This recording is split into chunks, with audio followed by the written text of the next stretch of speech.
Join me for this year's Ash Wednesday at the Uganda Matyrs Shrine in Munyonyo and get to learn a few memorable things about this holy place. Get to know the history and the reasons for the existence of this holy place. You might want to revisit your history classes because I am sure you forgot a lot about the Uganda Matyrs.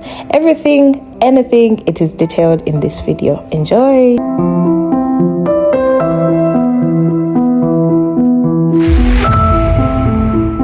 One of the very first things you're going to see as soon as you step into this place is this beautiful main church, also known as the Uganda Matyrs Minor Basilica. In case you're wondering, a basilica is a church building designated by the Catholic Church for special spiritual significance. The Munyonyo Minor Basilica was elevated to this status in 2019 by Pope Francis, recognizing its significance in Uganda's Christian history. For several years, the Uganda Matyrs Day has been celebrated in Uganda, but did you know that in 1886, this sacred place is where King Mwanga II issued the decree to execute 45 young Christian converts that had refused to renounce their religion. As you stand at the entrance of the Minor Basilica, you will see the monument of Saint Andrew Kagwa, who is one of the martyrs that got executed here. He was a catechist and a leader in Uganda, and he was executed by beheading on 26 May 1886.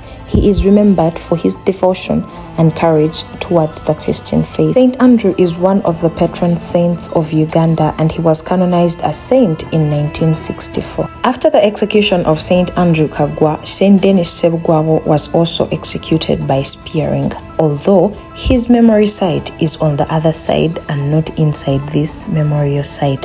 What you see in front of you is the monument that represents the walk of faith to martyrdom, where other martyrs made their walk to Namugongo for their execution. This place holds a lot of special places because the tomb of Saint Andrew Kagwa is also situated in this very place. It is a free entry point for everyone interested in entering here, but as you enter, you are advised to maintain silence because this is not only a prayer place but also a home to the Franciscan family, and this includes the Franciscan friars, the brothers and the sisters. These were founded by Saint Francis of Assisi in the 13th century. As you slope from the main church, this route takes you to the grotto of Our Lady of Kibeho, the baptism point, and just behind this point is the tomb of Saint Andrew Kagwa.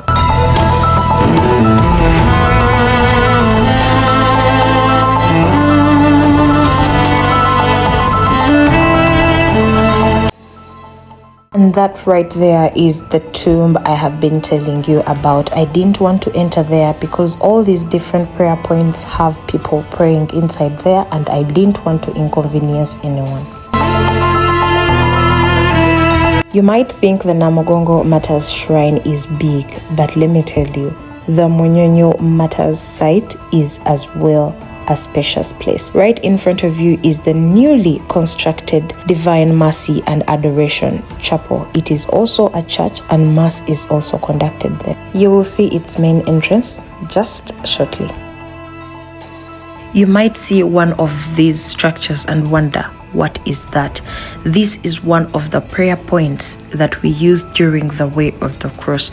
They are 14 in number, and each one of them represents Jesus' journey to crucifixion.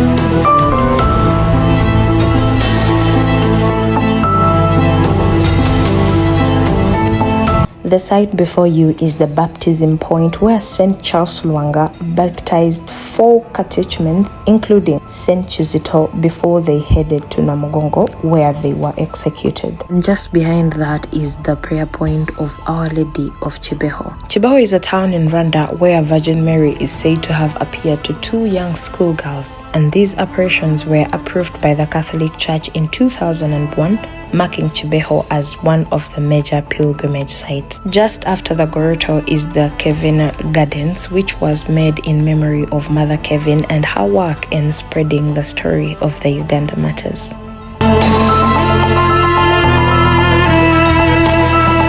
I said I would show you the front view of the Divine Mercy Adoration Chapel, and that is it right there. It is also always open for prayers on the different stipulated times. When you enter, you can either use the upper entry or you can use the gate next to the express highway. I couldn't also enter because there were prayers going on in there, and I had to respect that. Navigating this place is so adorable and so easy because the different prayer points are marked so you know where exactly to go. This was during the Ash Wednesday prayers, and I couldn't really record so much because I also had to respect myself in time of prayer. After the mass, I got a chance to speak to one of the priests who left a message for the Christians during this Lent period. Okay, in this period of Lent, we are being reminded as Christians mainly to observe the three elements of prayer, almsgiving, and also fasting, of which sometimes we feel so much relaxed, and also in these three aspects of life. But I want us also to reflect on these three aspects of lives in the aspect of the commandments of God. Jesus summarizes for us. Jesus says that love God with your heart, mind, and soul, and also love your neighbor as you love yourself. So when we look at the aspect of loving God, let us connect it with the aspect of prayer, because we know prayer is the aspect of communicating to God. If we love God, we should always be united in Him, coming to Him always in prayer, giving Him thanks, worshiping Him, adoring Him. So let us reflect and also be kind of keen on the aspect of prayer before God, praying to God, because through prayer we unite ourselves with Him. And also Jesus talks about the aspect of loving your neighbor. I want us to reflect it and connect it with the aspect of almsgiving, because if I love my neighbor, it means I'll always be there to help my neighbor. I'll always be there to assist my neighbor. I'll always be kind. I'll always be merciful. I'll always be compassionate to my neighbor. And that true love or generous love always be reflected in that almsgiving and also loving yourself. I want us to connect it with the aspect of self-denial, because I love myself, and if I love myself, it means I'll always deny myself something for something greater. And if I deny myself something for something greater, then I'll be able to fulfill that which God wants from me. So in this period of Lent, let us reflect more on these three elements of prayer, almsgiving, and also fasting, as we connect it with the aspect of loving God with all our mind, soul, and body, and also loving our neighbor as we love ourselves. Thank you for watching this video this far. I hope you've enjoyed it and also learned or remembered a few things about the Uganda Matyrs. Do not hesitate to leave a comment, like, and share this video to as many people as you can. See you next time. Bye.